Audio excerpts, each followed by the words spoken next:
رأسه ففدية من صيام أو صدقة أو نسك صدق اللہ العظیم۔ سورۃ البقرہ آیت نمبر 196۔ اللہ فرماتے ہیں تم حج اور عمرہ کو اللہ کے لیے پورا کرو۔ فَإِنْ أُحْصِرْتُمْ، پس اگر تمہیں روک دیا جائے، فَمَسْتَيْسَرَ مِنَ الْهَدْيِ، جو قربانی کا جانور میسر ہو قربان کر لو۔ وَلَا تَحْلِقُوا رُؤُوسَكُمْ، اور اپنے سروں کو نہ منڈواؤ، حَتَّى يَبْلُغَ الْهَدْيُ مَحِلَّهُ، حتیٰ کہ ہدی کا جانور، قربانی کا جانور اپنی جگہ پہنچ جائے۔ فَمَنْ كَانَ مِنْكُمْ مَرِيضًا، جو تم میں سے مریض ہے، او بِهِ أَذًى مِّن رَأْسِهِ، یا اس کے سر میں کوئی تکلیف ہے، فَفِدْيَةٌ مِّن صِيَامٍ، تو روزوں سے فدیہ پورا کرے، او صدقۃ، یا صدقہ خیرات کرے، او نسک، یا جانور قربان کر لے۔ فَإِذَا أَمِنْتُمْ، پس جب امن کی حالت میں تم ہو جاؤ، مطمئن ہو جاؤ، فمن تمتع بالعمرۃ الی الحج، جس نے حج کے ساتھ عمرے کا فائدہ بھی حاصل کیا، فمستیسر من الہدی، جو جانور میسر ہو وہ لازماً قربان کرے۔ فمن لم یجد، جو جانور نہ پائے، فصیام ثلاثۃ ایام فی الحج، وہ حج کے دنوں میں 3 دن کے روزے پورے کرے۔ وسبعۃ اذا رجعتم، اور 7 روزے اس وقت رکھے جب واپس لوٹیں۔ تلک عشرۃ کاملہ، یہ 10 دن پورے ہو گئے۔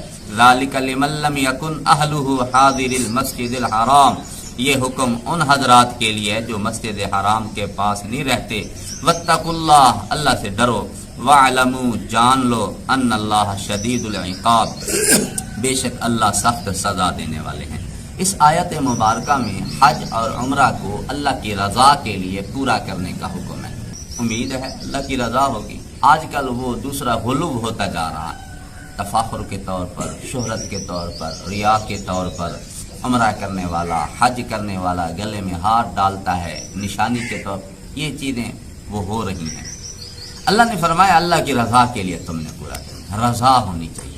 یہ قرب قیامت ایسا ہونا ہے کہ اس میں تفاخر ہوگا، اس میں شہرت ہوگی، اس میں ریا ہوگی، وہ چیز اللہ کی رضا کم۔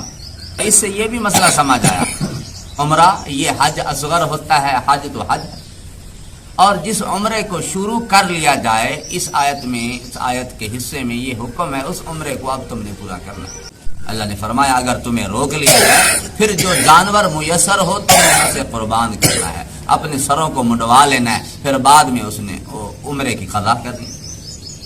اب یہ جانور قربان کہاں پہ کرنا ہے؟ یہ اللہ نے فرمایا حتی یبلغ الہدی محلہ، کہ ہدی اپنے مقام پہ پہنچ جائے۔ امام ابو حنیفہ رحمہ اللہ تعالی قرآن سے یہ مسئلہ نکالتے ہیں کہ قربانی کا جانور حرم میں پہنچے، حرم میں قربان ہو، تب ہم نے اپنے سروں کو منڈوانا ہے۔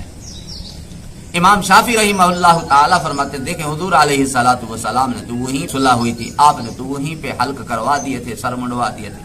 امام فرماتے ہیں ہمارے امام، وہ آپ جگہ نوٹ کریں، وہ جگہ حرم ہے۔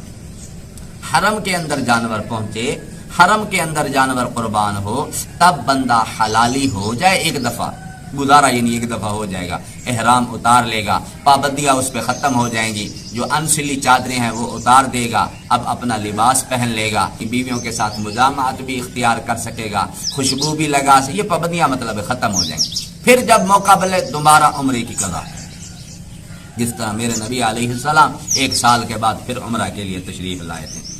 فَإِنْ أُحْصِرْتُمْ، اگر تمہیں روک لیا جائے، فَمَسْتَيْسَرَ مِنَ الْهَدْيِ، پھر جو جانور ہو نا ایک جانور قربان کرے، جو میسر ہو، بکری ہے، گائے میسر ہے، اونٹ میسر ہے، ایک جانور قربان کرے۔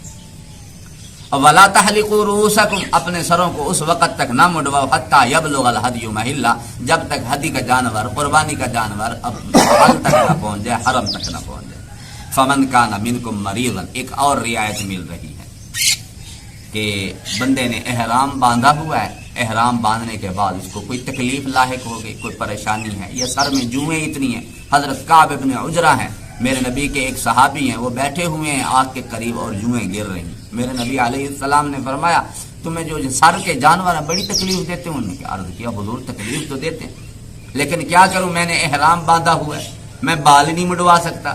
میرے نبی علیہ السلام نے فرمایا آپ ایسا کریں نا، آپ 6 مسکینوں کو کھانا کھلا دیں، نصف سا آپ 6 مسکینوں کو دیں گے، 6 مسکینوں کو کھانا کھلائیں گے، تو آپ پھر یہ سر کے بال مڈوا سکتے ہیں۔ یہ اس طرح کی کوئی صورت اگر بن جائے، سر میں کوئی تکلیف ہے یا ویسے مریض ہے، پھر ایک فدیہ ہے، ایک چٹی ہے، 3 روزے رکھے یا صدقہ خیرات کرے۔ صدقہ خیرات میں کیا آتا ہے؟ 6 مسکینوں کو نصف سا دے، یا ویسے 3 سا صدقہ کرے، او نسک یا جانور قربان کر لے، اپنا سر مڈوا سکتا ہے اگر سر میں کوئی تکلیف ہو گئی۔ فَإِذَا أَمِنْتُمْ، اب اللہ نے فرمایا جب تم مطمئن ہو جاؤ، جب تم امن میں آ جاؤ، وہ رکاوٹیں ختم ہو گئی، اب تم حج اور عمرہ کرنے لگے ہو۔ اب 2-3 صورتیں حج کی 3 قسمیں ہوتے ہیں، ایک حج افراد ہوتا ہے، ایک قران ہوتا ہے، ایک تمتع ہوتا ہے۔ حج افراد یہ ہوتا ہے صرف میں حج کی نیت باندھوں اور جا کے حج کروں۔ حج قران یہ ہے کہ میں حج اور عمرہ دونوں کی نیت باندھ کے جاتا ہوں، میں جا کے عمرہ کرتا ہوں، عمرہ کرنے کے بعد پھر میں احرام نہیں اتارتا، اسی احرام کے ساتھ جو میں نے عمرہ کے لیے باندھا تھا اسی احرام سے میں حج کرتا ہوں۔ یہ بڑا مجاہدے والا کام ہوتا ہے۔ میرے نبی علیہ السلام نے جو حج کیا تھا، حج قران کیا تھا کہ آپ نے عمرے کا احرام باندھا، ساتھ حج کی بھی نیت تھی، دونوں کی نیت میرے نبی علیہ السلام نے فرمائی۔ میرے نبی عمرہ کر کے پھر آپ حلالی نہیں ہوئے، احرام آپ نے اتارا نہیں، آپ نے اپنی پابندیاں وہ جو احرام والی تھی قائم و دائم رکھی، اسی کے ساتھ پھر آپ نے حج کیا، تب میرے نبی نے احرام تھا۔ یہ ہے حج قران، میرے نبی علیہ السلام نے یہی حج کیا تھا۔ ایک حج تمتع ہوتا ہے، میں جاتا ہوں حج کے موسم میں، ابھی میں جاؤں، میں جا کے احرام باندھوں اور صرف عمرے کی نیت کرتا ہوں کہ میں عمرہ کر کے احرام اتار دوں گا۔ میں عمرہ کر کے احرام اتار دیتا ہوں، ابھی تو 1 ذی الحجہ ہے، پھر جا کے 8 کو پھر میں حج کے لیے احرام علیحدہ باندھوں گا، میقات پہ پہنچ کے یا ساتھ کہیں جہاں کہیں احرام باندھا جاتا ہے وہاں نیت کر کے پھر میں حج کے لیے شمولیت اختیار کروں گا۔ اسے کہتے ہیں حج تمتع۔ اب اللہ فرماتے ہیں جس کا ارادہ، جس نے حج کے ساتھ ساتھ عمرے کا بھی فائدہ اٹھایا، وہ 2 صورتیں، حج قران ہے، حج تمتع۔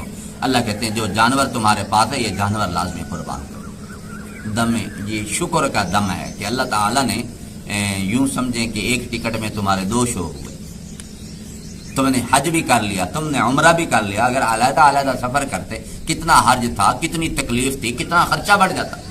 لہذا جب ایک ہی سفر میں تم نے حج بھی کیا، عمرہ بھی کیا، شکرانے کے طور پر ایک جانور قربان کرو۔ فمن لم یجد، ایسی صورت بھی ہوتی ہے بعض اوقات بندے کے پاس پیسے نہیں، جانور نہیں خرید سکتا، جانور قربان نہیں کر سکتا۔ اللہ نے فرمایا پھر حج کے دنوں میں 3 دن کے روزے رکھ لے، 7ویں کا، 8ویں کا، 9ویں کا، 3 دن یہ روزے رکھے، اور پھر جب لوٹے حج کر کے اس وقت 7 روزے اور رکھ لے۔ وہی حرم کے اندر ہے تو وہیں رکھ لے، اگر گھر پہنچ گیا ہے تو گھر میں 7 روزے رکھ لے، تو پھر یہ کفارہ ہو جائے گا۔ یہ شکرانے کے طور پر جو دم اس نے دینا تھا، ایک جانور قربان کرنا تھا، اس کا بدلہ ہو جائے گا۔ اور یہ بھی فقہا نے لکھا اگر وہیں رہ پہ اس نے 7ویں، 8ویں اور 9ویں کا روزہ نہیں رکھا، پھر واپس آ کے 10 پورے کرے، یہ پھر ممکن نہیں، اب قربانی کا جانور ہی قربان کرنا ہو۔ اور یہ اللہ نے فرمایا یہ حکم ان حضرات کے لیے جو مسجد حرام کے پاس نہیں رہتے، جو حج اور عمرہ اکٹھے کرتے ہیں، یا تو ایک ہی احرام سے کر رہے ہیں یا علیحدہ علیحدہ احرام باندھ کے کر رہے ہیں۔ اللہ کہتے ہیں یہ ان کے لیے ہے جو بحر سے آ رہے ہیں، جو آفاقی ہیں۔ جو مسجد حرام کے پاس رہ رہے ہیں انہوں نے صرف اکیلا حج ہی کرنا ہے، ان کو عمرہ الاؤ نہیں ہے۔ جب بھی انہوں نے صاحب ظاہر ہے وہ تو قریب ہی ہیں، وہ تو جب بھی آئیں گے انہوں نے آ کے حج کا احرام باندھنا ہے اور حج میں شامل ہو جائیں گے۔ اللہ نے فرمایا فاتقوا اللہ، اللہ سے ڈرو، جان لو اللہ سخت سزا دینے والے ہیں۔ یہ احکامات اللہ نے سکھائے، ان حکموں کے مطابق ہی تم نے حج اور عمرے کو پورا کرنا ہے۔ اللہ ہم سب کو عمل کی توفیق۔ شاید